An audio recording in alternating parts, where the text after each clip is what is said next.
Hey everybody, HomeSliceHenry here, and if you're watching today's video on the day that it releases, then the Mega Master League comes back today.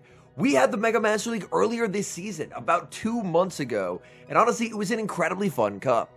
I have my grievances with this season's regular Master League meta, but the Mega Master League meta is genuinely really fun. Today, we're taking a look at some battles submitted by a member of the community, Shrum, who is running Mega Gallade. Mega Gallade, definitely one of the more anti-meta picks that you can choose for the Mega Master League, but it has absolutely terrifying pacing that can catch some opponents off guard. So without further ado, let's hop into the matches, and in game number 1, we're off to a very nice start, leading Mega Gallade into Mega Gyarados. Gallade is going to farm up past the close combat, baiting with the Leaf Blade, and the bait is successful.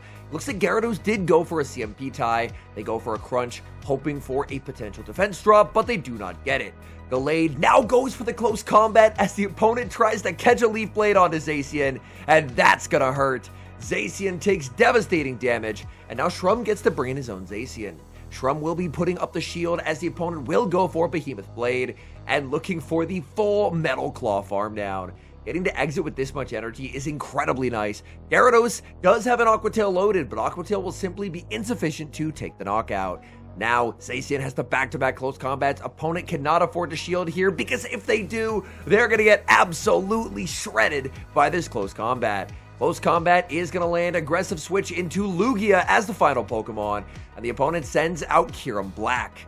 So, interesting backline for the opponent. Kyurem Black opting for Dragon Tail for pacing. 3 Shock is an incredibly efficient move, but it still does not KO the bulky Lugia. Lugia gets big damage with Aeroblast, and back in comes the Zacian.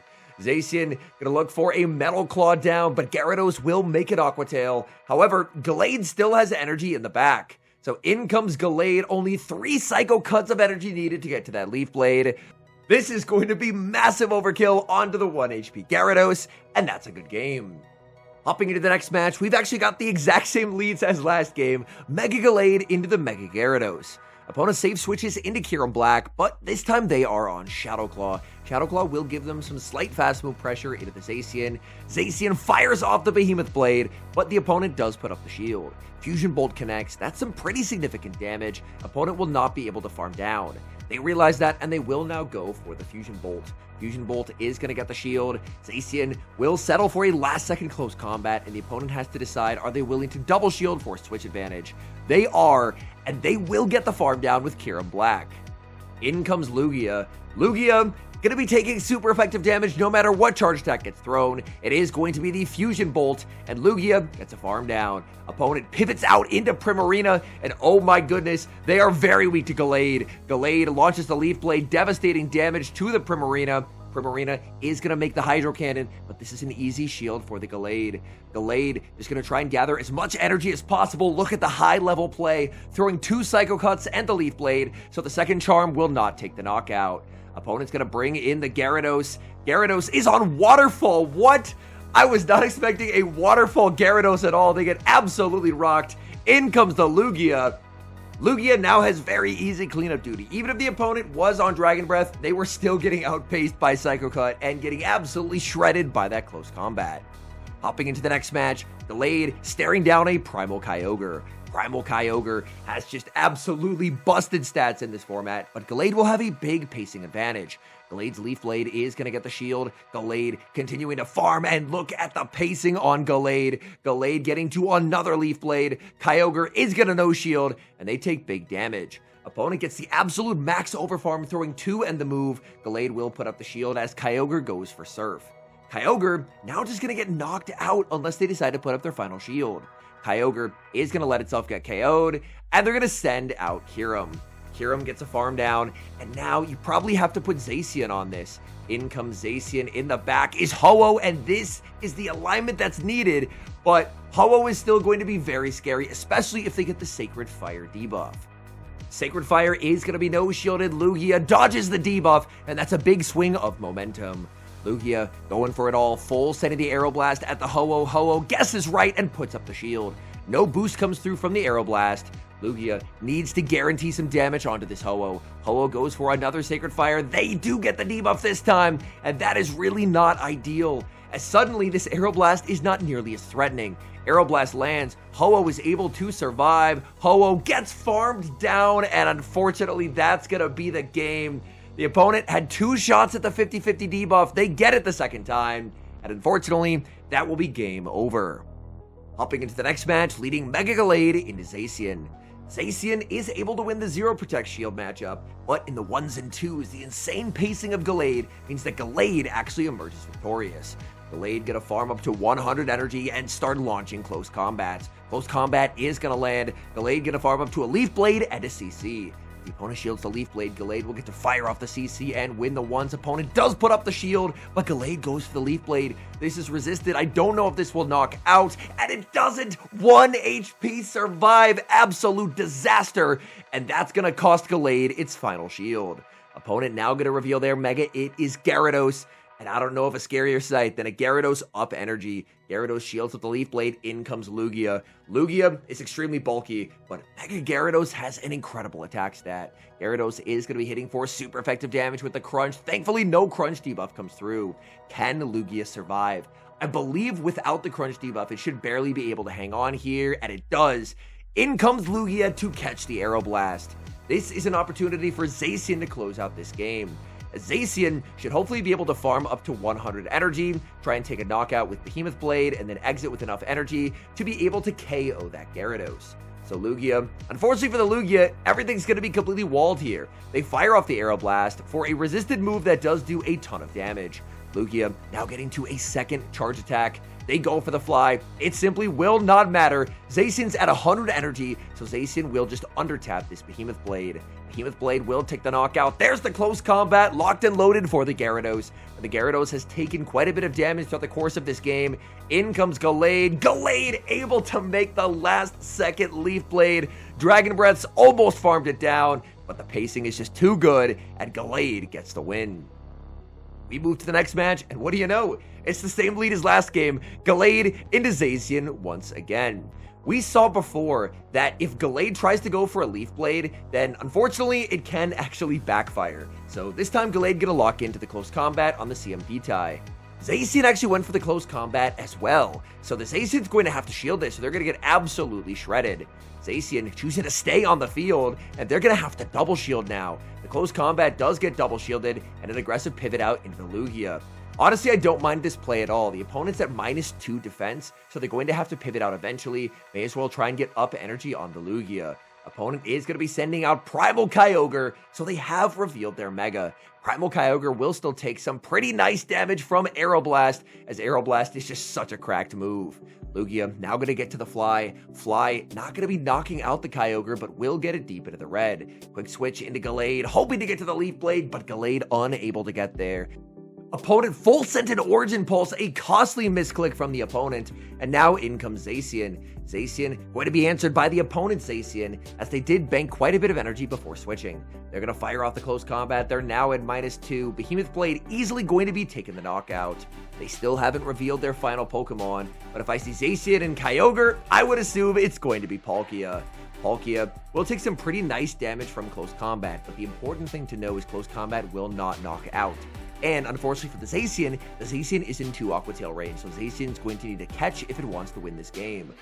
Close combat lands, there's a simultaneous switch, Lugia into Primal Kyogre. Zacian does get a small energy head start, but Palkia was at the back-to-back already. Aqua Tail lands, KOing Zacian, and that will be game over. Speaking of Palkia, it's now on the lead in the next match, and look at how little damage Dragon Breath does. The stab product on Gallade, because we're obviously used to seeing Shadow Gallade in the Open Great League where it's very frail, but this Pokemon actually has stats in the Mega Master League, and it's very cool to see what something with this pacing can do once it has a real stat product. Close combat forces the shield, opponent undertaps, trying to outpace the second close combat, just for it to be caught onto Lugia. Opponent now going to send out Zacian. So we've seen Palkia and Zacian. We have yet to see what their Mega or Primal is going to be. Zacian's Behemoth Blade will fall short of taking the knockout, as Lugia will get to return fire with the Aeroblast. The important thing is the timers are a little bit desync. Will that allow Lugia the ability to switch out? It may not want to switch after it gets an attack boost and is now at +2. This is a double boosted fly. Zacian is going to no shield. Zacian gets a full farm down, so Zacian exits up a ton of energy. Unfortunately, there's no great way to absorb this energy, so Zacian gets brought in and is forced to put up a shield. Zacian gonna look for the farm down and gets the farm down. That is absolutely massive. Opponent not gonna make it to their close combat. Back in comes the Palkia. We still don't know what their mega is. Palkia going to fire off the Aqua Tail, but as opposed to last game where Palkia was outside of the close combat range, it is getting closer and closer to close combat range. So Zacian will unleash close combat at the Palkia. Palkia gonna get knocked out in the back. They have Primal Groudon, and this should be a win. Primal Groudon will take some pretty sizable damage from close combat. That forces them to put up the shield. Groudon goes for the Fire Punch. The shield comes up from the Zacian, and Zacian is looking to land this close combat before it sends in the Gallade. Zacian getting the max overfarm. This could force the opponent to try and undertap a Fire Punch to predict a switch, and they do just that. They undertap the Fire Punch, hoping that it was Gallade that was switching in, but it was not. And now Gallade will get to take the knockout and the win with the close combat. Close combat KOs Primal Groudon, and that's a good game. We move to the next match, and oh, what a lead for Gallade, staring down Dialga. Dialga is going to get absolutely vanquished by a close combat here momentarily, unless the opponent decides to go for a catch. Ironhead does get shielded up, and that's just the pacing advantage of the Gallade. Gallade farming up to 100. Over the back-to-back close combats. Close combat number 1 is going to connect. Opponent tries to call a bait, and that backfires in a big way. They send out their Mega, and it's a pretty spicy one. It's Mega Charizard Y. Charizard going to be unleashing Blast Burn, and that is devastating damage to the Lugia.